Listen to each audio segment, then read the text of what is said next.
Hey, chana pe ton che to pe pap. Put you la chana. Brand new. I'm beating on it. There has been. Hi, có tua chi à? Cao mà.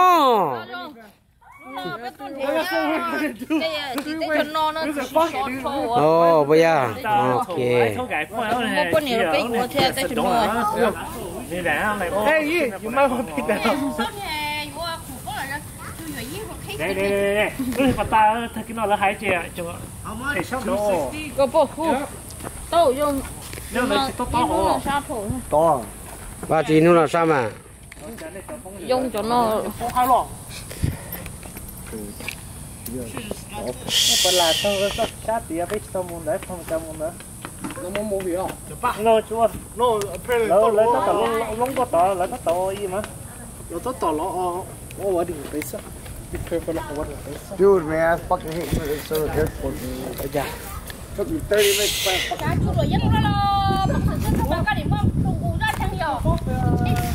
Tá, não é isso? Não, No smoking.